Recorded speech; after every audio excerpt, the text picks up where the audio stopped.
Hey, what's up? Kain tayo malamig sa Saudi. Yung burger ko kagabi. Ito, kainin ko ngayon. Kainin ko talaga siya ngayon. Oh, sa kanya na yan.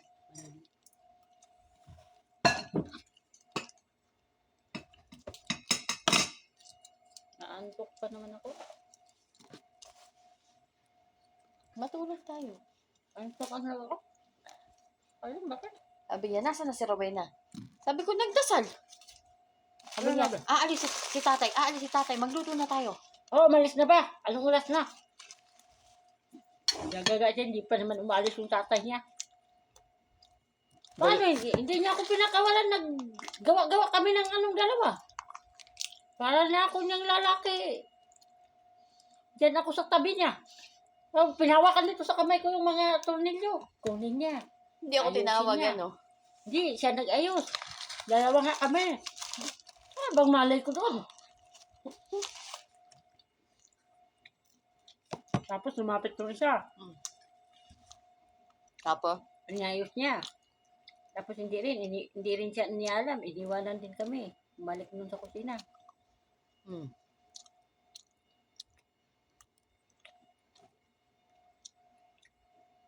Sabi ni Bakit kung yung ganyan plato, matanggal man talaga yun. Binasag daw natin. Didikit ko, sabi ko, hindi yan basag. Ganyan talaga yan. Sabi niyo, binasag niyo. Sabi niya.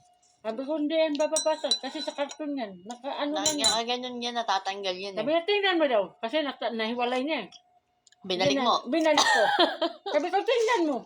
Ano sabi niya? Nagsalita ka na naman, binasag daw natin.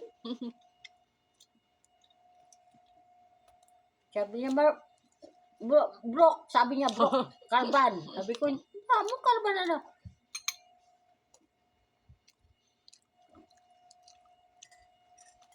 Binasag daw.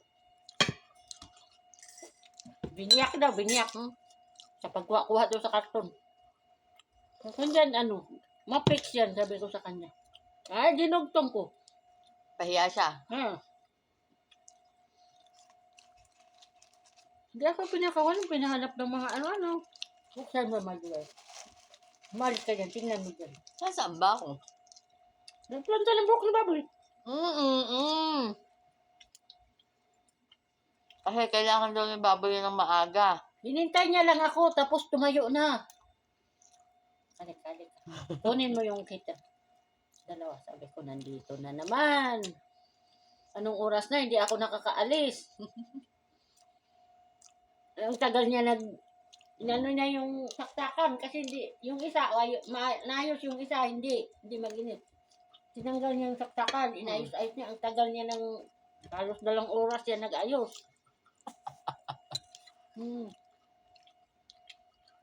Hindi pa ako inintay, ano? Hindi pala gagamitin, hindi pa ako inintay. Hindi pa naman ginagamit.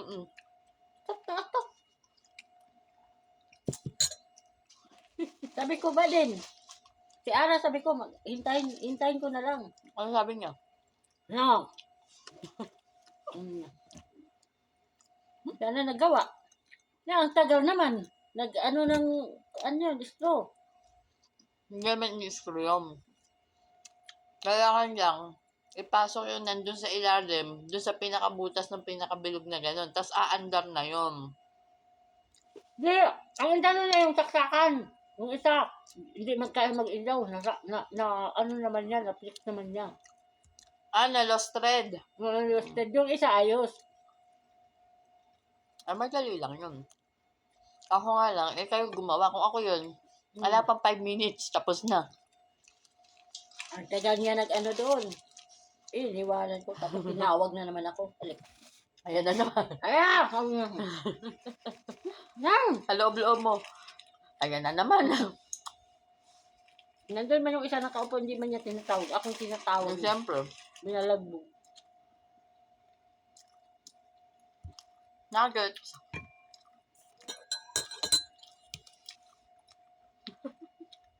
Natatawa ko na yung dalawa. Siguro kung nandun ako. Tawa ko ng tawa yun yung dalawa.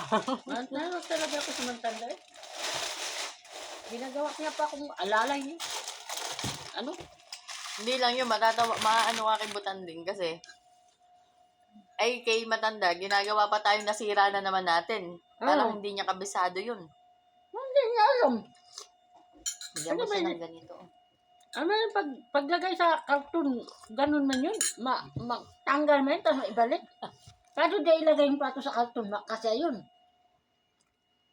Bungo nito ang Mantanda. Sa'yo.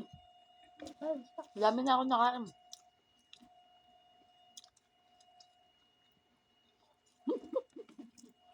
Natawa ko sa inyong dalawa.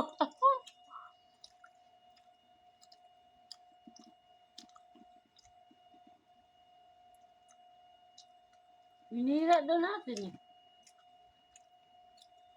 Chok, Alban, sabi niya. Anong Alban, sabi ko? Dinugtong ko. Ang luto-luto ng ganyan. Siyempre, aamoy yung laham na yan. Dami sa yan. Dumating kasi si Maarte. Hindi na naman niya sinama yung katulong niya. Pumunta pa dito si kahit nandun na sila kapon. Araw-araw na siya dito, ate. Hindi mo napapansin?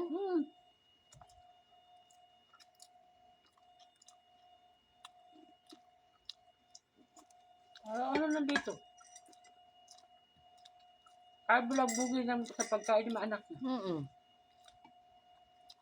Gawin niya, paluto niya doon sa kanila. Tapos,